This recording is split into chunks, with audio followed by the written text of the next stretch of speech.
Estamos entonces viendo al personaje de John Shirley, que nos dice Clevy nació en el 32 y que todavía sigue vivo con 80 y pico de años. Un escándalo de sexualidad y que por lo tanto se le retiraron unos honores a un centro. Y que se ha dedicado como alumno de John Austin a lo que se llama la filosofía del lenguaje, aunque aquí es presentado en lo que se llama el empirismo y el pragmatismo, ¿no? Es un neopragmático propiamente hablado, ya que cuando se habla de esos elementos que Austin introdujo al lenguaje, que son los ilocutivo, perlocutivo e inlocutivo, estamos hablando de la pragmática lingüística, por decirlo de alguna manera. Bien, vamos a terminar de escuchar a Clevy en su disertación Bien. sobre lo que es John Searle. Decíamos que también Searle es importante o es estudiado dentro del campo de la sociología. Hay que decir que Searle hace una crítica a estudios o a sociólogos importantes como Durkheim, como Simmel y Max Weber. Dice que ellos no poseen los instrumentos conceptuales asociados, por lo cual no dan una explicación que sea satisfactoria de la sociedad, porque descuidan la importancia de los estados mentales y del lenguaje en la estructuración de las relaciones sociales. Él distingue la diferencia entre hechos brutos y hechos institucionales. Con hechos brutos, él habla de los hechos, por ejemplo, que estudian las llamadas ciencias de la vida, como la química, la física. Para estos hechos, su existencia no depende del acuerdo entre los hombres, pero los hechos institucionales son realidades subordinadas al consenso con los actores o miembros de una determinada sociedad. Por ejemplo, el dinero, los impuestos, los partidos de fútbol. Cuando nosotros vamos al supermercado y pagamos con un billete de 2,000 pesos, podemos hacer eso porque hay un acuerdo y un consenso de que ese billete tiene una capacidad de compra. Pero si de repente fuéramos a un lugar a comprar con esto y no para ellos eso es un mero papel, pues obviamente no podríamos comprar.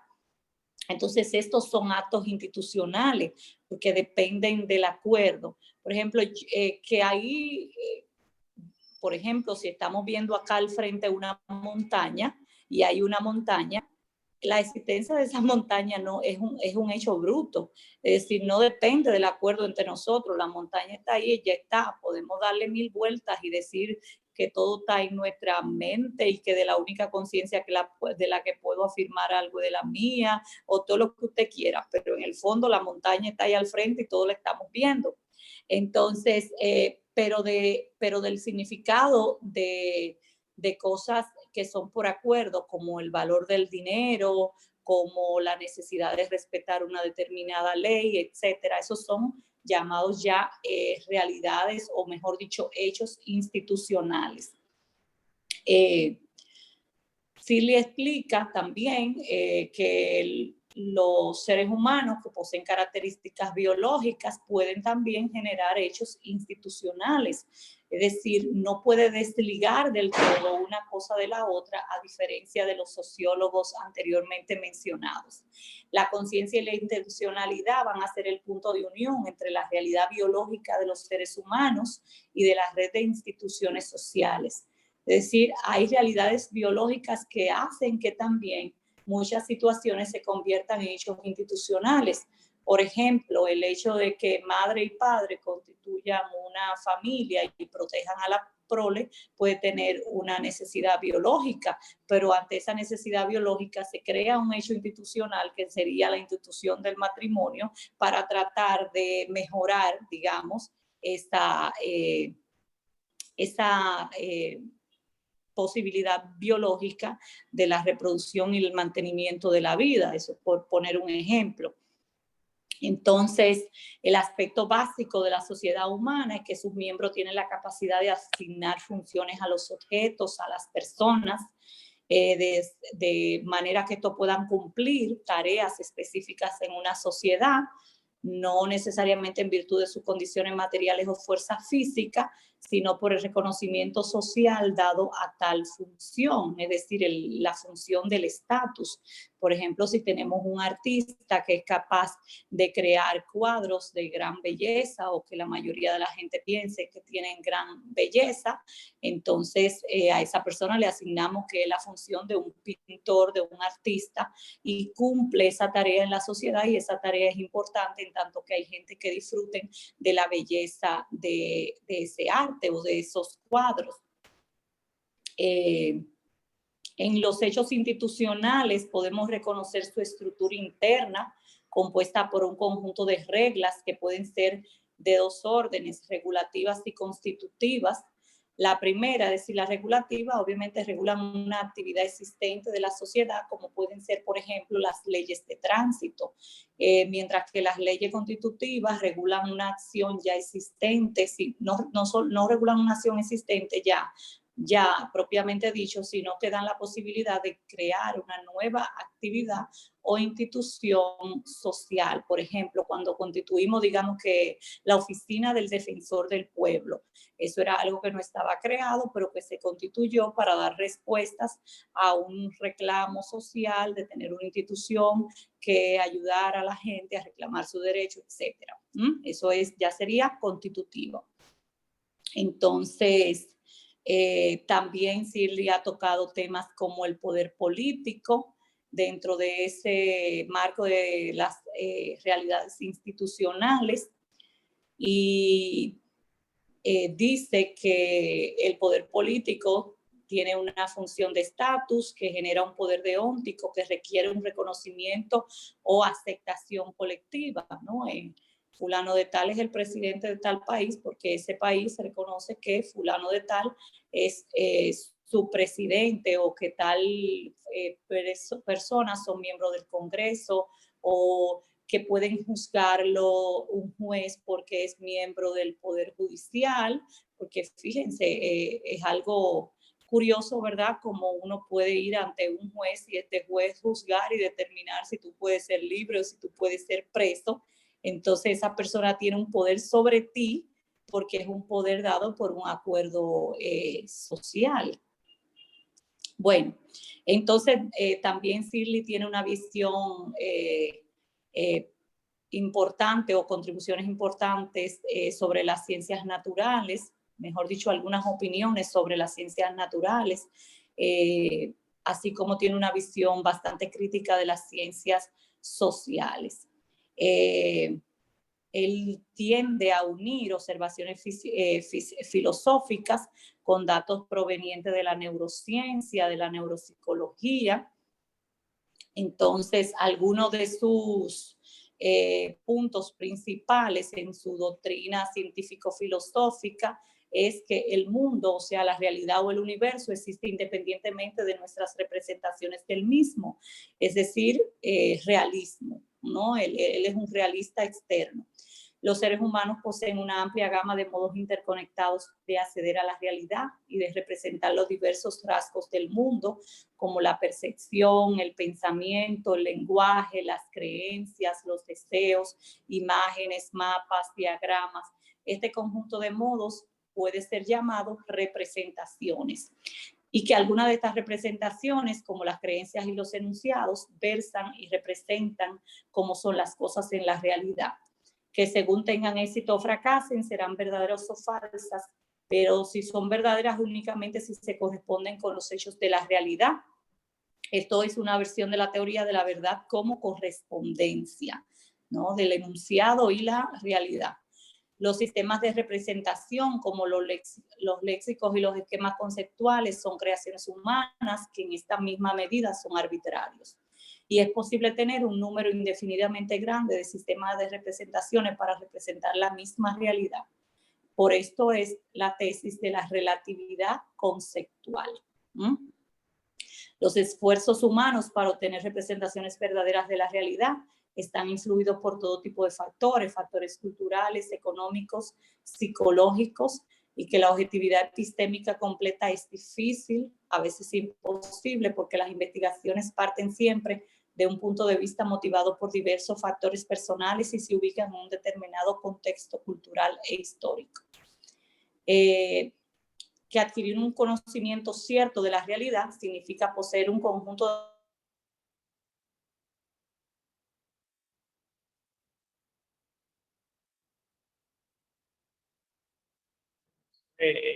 otra vez.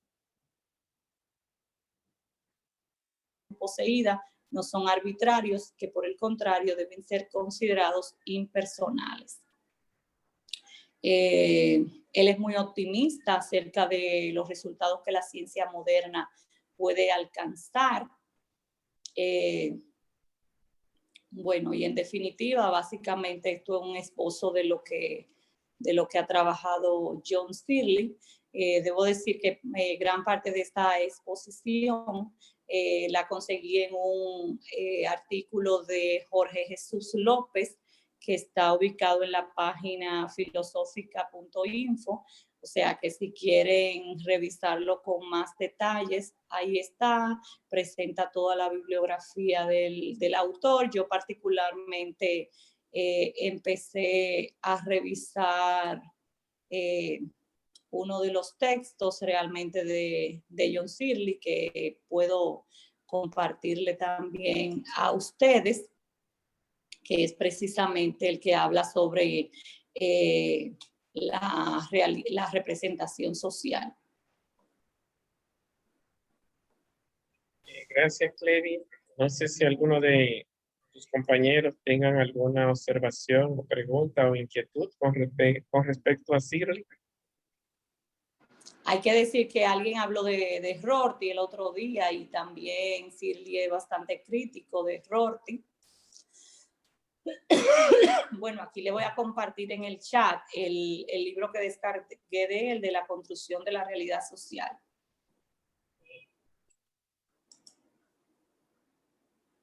¿Alguna intervención?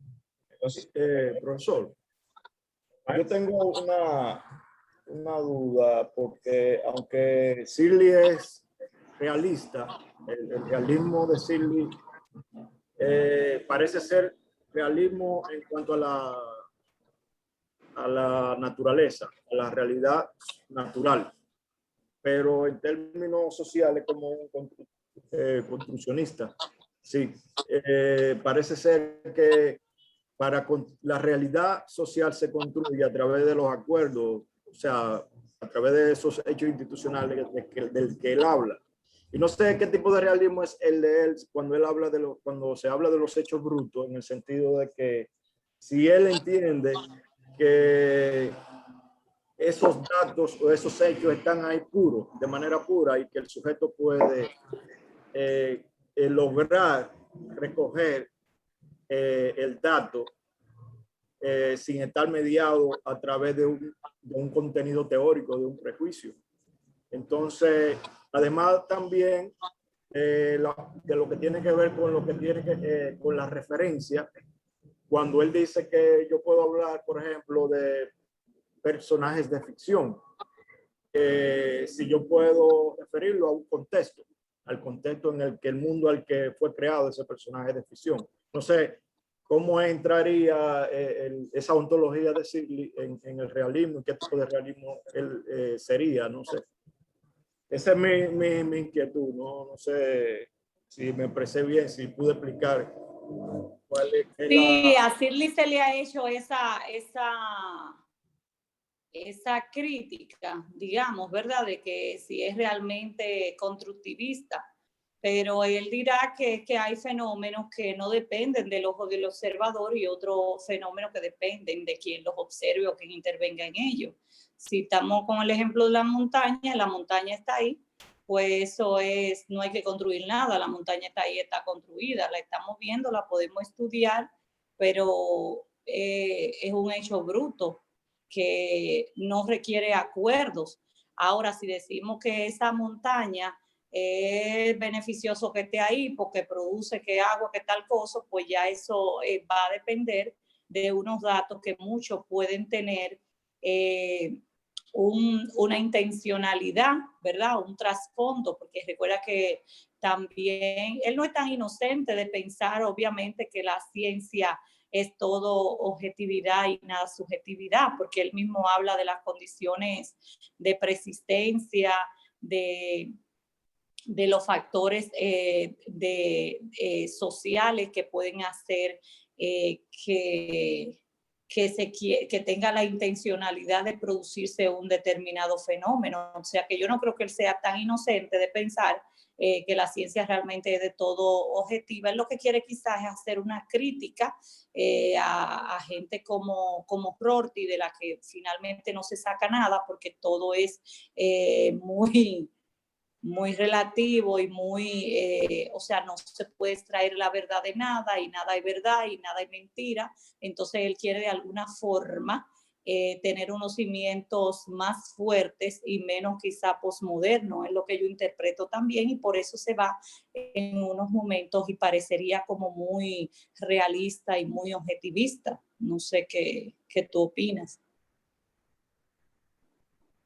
Bueno, parece ser que Rorty y Omar. sí, bien, parece ser que Rorty y Searle se ubican ambos en lo que se llama ese paso del empirismo al pragmatismo. Y el pragmatismo se mira el lenguaje, el uso del lenguaje. En el caso de Rorty es justificar. Entonces, todo el mundo justifica y en ese sentido todo el mundo tiene una verdad que decir, en el sentido de que cada uno tiene su justificación.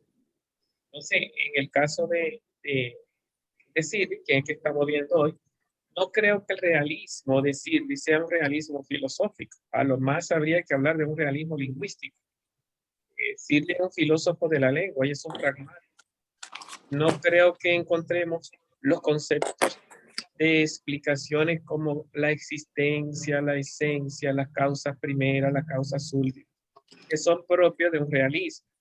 En Searle lo que hablamos es de hechos duros y hechos instituidos. Estamos hablando más de una filosofía del lenguaje. Cuando tú hablas de una piedra, de un árbol, de las cosas naturales, pues son hechos que son diferentes a cuando tú me hablas de la política, de la economía. Si la humanidad muere, ya no hay política, ya no hay economía, pero hay árboles, hay piedras, hay animales. En ese sentido, los hechos duros, cuando tú comunicas cosas que son instituidas por el hombre, que sin el hombre no existen. Levi hablaba del valor del dinero. Si fuéramos a otro tiempo que no conocieran los indios el valor del dinero, pues simplemente no lo vieran. No vieran el valor de 1,000 pesos, pero ven una piedra. En ese sentido, los hechos duros serían más de orden natural y los hechos blandos, los hechos, Levi dijo, brutos. Y los instituidos serían aquellos que son convencionales, ¿verdad? Las ciencias económicas son ciencias porque hay un objeto, que es la economía. Y las ciencias políticas son ciencias porque hay un objeto, que es la política. Pero si tú buscas la política y la economía, eso no existe, sino como una convención. Son hechos. Entonces, esa realidad, de alguna forma, es una forma también de decirle y explicarnos que tú comunicas, porque tú a veces comunicas sentimientos que no tienen que ver con los hechos.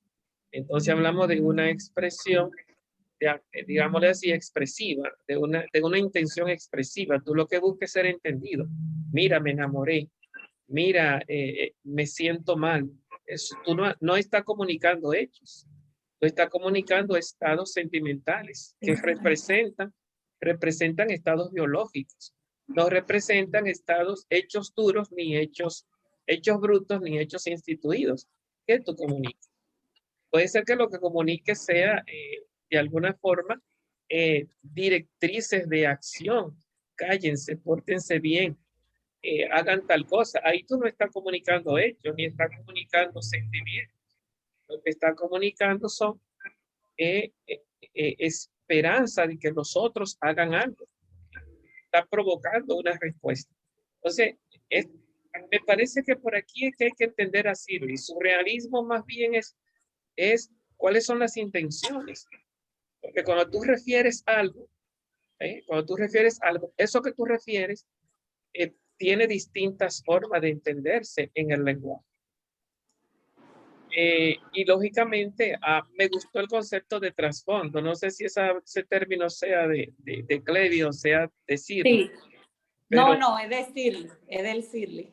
Ahí se diferenció que en la conciencia, la computadora no tienen conciencia. Pueden expresar, pero en base a un programa. El ser humano de alguna forma delibera, puede frenar en base a voluntad y puede decidir. Pero entonces se habló ahí de dos trasfondos, ¿verdad? Un trasfondo compartido.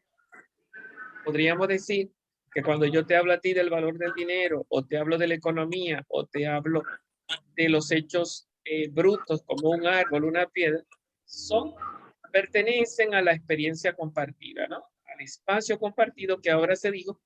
En lingüística se habla de experiencia compartida, espacio compartido. Aquí sí le habla de experiencia compartida. Pero hay una experiencia, hay un trasfondo de experiencia que no es compartido. Cuando a mí me duele la cabeza, cuando estoy enamorado, cuando siento un odio tremendo. No son hechos biológicos, yo tengo conciencia de lo que me está pasando. Tú me puedes entender, pero no es algo que tú estás compartiendo conmigo en el sentido de que tú estás viviendo una piedra, una amistad, etcétera, sino que son cosas que si yo no le expreso, tú no la vas a ver. En ese sentido, tú me puedes entender y me puedes entender en la medida que tú has vivido lo que yo vivo. Que tengo un dolor de muela, tú no sabes lo que es un dolor de muela. Que tengo un embarazo, tú no sabes lo que es un embarazo. Puede hacerte la idea, pero no con la misma precisión representativa que aquel que lo ha vivido. Por eso se ha dicho que no todo se comparte, pero hay la intención cuando mi esposa me habla es compartirme cosas que yo accedo a partir de mis vivencias, no a partir de cosas que yo no he vivido. En ese sentido, qué sé yo, cuando un químico me habla de química, si yo no sé de química, yo llego hasta donde yo puedo, pero no puedo llegar a ver lo que yo no puedo ver, porque no forma parte de mi experiencia compartida. Bueno, y así sucesivamente. En ese sentido, el constructivismo es crecimiento, construir conocimiento. Y siempre estamos creciendo. Para uno tener un lenguaje más prolífero, tiene que tener un conocimiento también más prolífero. Y bueno, la comunicación es importante. Me gustó también la diferencia que pone entre lingüística y filosofía del lenguaje, ¿verdad?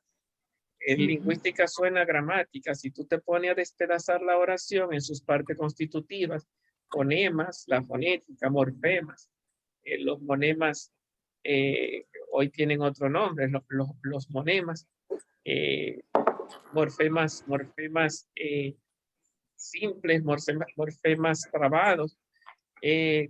Además de los morfemas, se habla de los sintagmas, cuando se habla de sintaxis y cuando se habla de semántica. O tú despedazas la oración en unidades lingüísticas, entonces parecería ser que sí le identifica la lingüística con la gramática, y la lingüística habla de unidades de significado. Mira la oración como conjuntos de palabras que forman una unidad de significado. Entonces la gramática te la despedaza en unidades lingüísticas que constituyen la oración. Cuando tú miras la oración como una unidad de significado, ahí entra la lingüística, pero sigue siendo de alguna forma despedazable. Entonces entra Shirley y dice, ok, cuando estamos ahí estamos en lingüística, cuando estamos en gramática estamos en lingüística. Cuando estamos estudiando si hubo unidad de comunicación, estamos en lingüística. Pero si estamos hablando de verdad, de intención, de función de la palabra, cuando estamos hablando de pragmática, ¿qué función realiza la palabra si el que me escucha entendió? Porque si yo hablo en español a un chino, podrá haber gramática, pero no, y podrá haber lingüística, pero no hay filosofía del lenguaje. ¿Por qué? Porque no hubo un acto de comunicación. La lengua tal vez, a no ser que tú lo mires desde el hablante, porque el hablante sabe lo que está hablando. Si es que sabe, si no una computadora la que está hablando. Si una computadora está hablando a nadie, pues ahí no existe filosofía del lenguaje. Pero si el que habla por lo menos entiende lo que dice y lo dice, esa función de la lengua por lo menos tiene que ser entendida en un receptor para que cumpla la primera función ilocutiva. El locutivo es el que habla y el locutiva es el que entiende. Entonces, si es un chino el que me escucha, no se cumplió la función ilocutiva. Si me escucha alguien de habla hispana, se cumplió la función ilocutiva, sí entendió.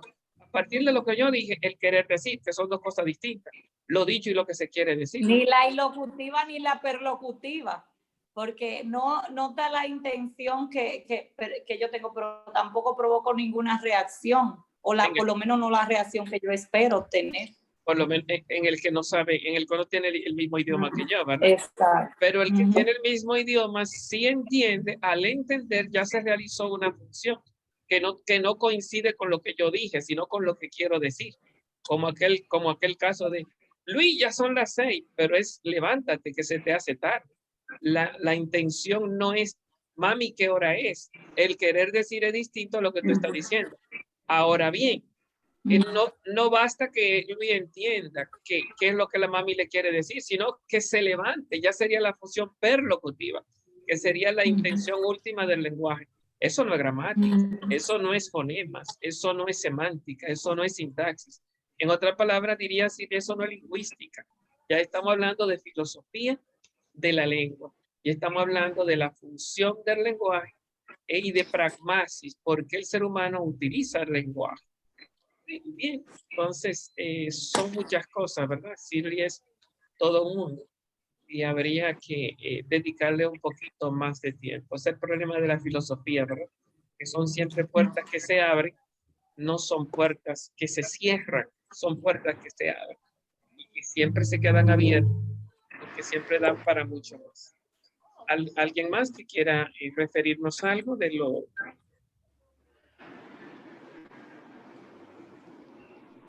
expresado?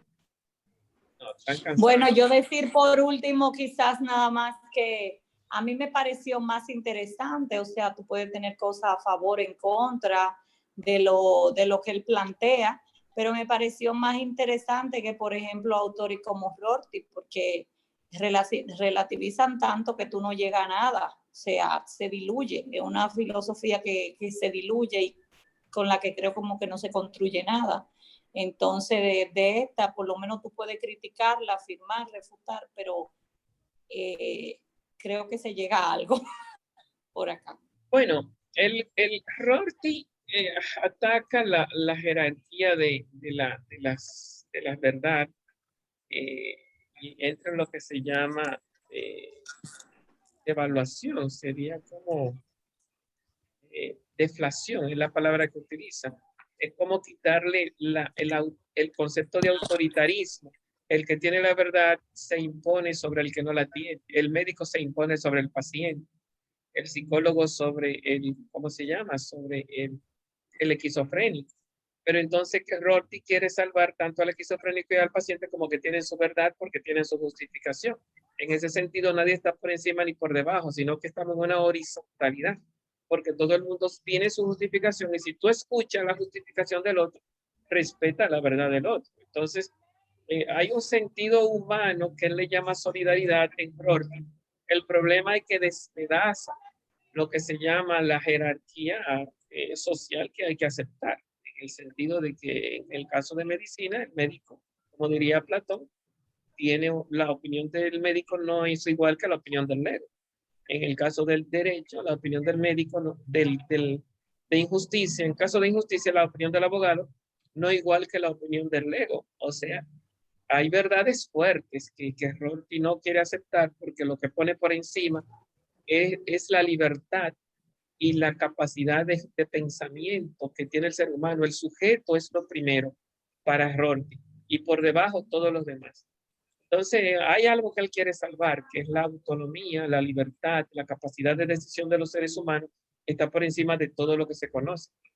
Se podría justificar de otra manera, que todo está hecho para él. Y el hombre, todo está al servicio del hombre. lo cual no significa que no haya verdades fuertes y verdades débiles, que no haya jerarquía de conocimiento. Entonces, no sé, me parecería que para ser un poquito más objetivo, él tiene algo que salvar, pero hay que también mirarlo de forma crítica, ¿no? Que quiere salvar tanto que cuando viene a ver nos destruye todo un monumento de realidades que también hay que rescatar y que por lo visto se salvan también con este pensador que es John Searle, que también como que dice tantas cosas que uno queda como perdido y uno se pregunta ¿cuál es el aporte? Entonces hay que centrarse aquí en lingüística, todo verlo desde lingüística, filosofía de la lengua, hay que verlo desde ahí, desde ese amarre. ¿Qué se comunica? ¿Y cuándo hay comunicación? ¿Y cuándo hay intención? Bien, pues nada, gracias por participar.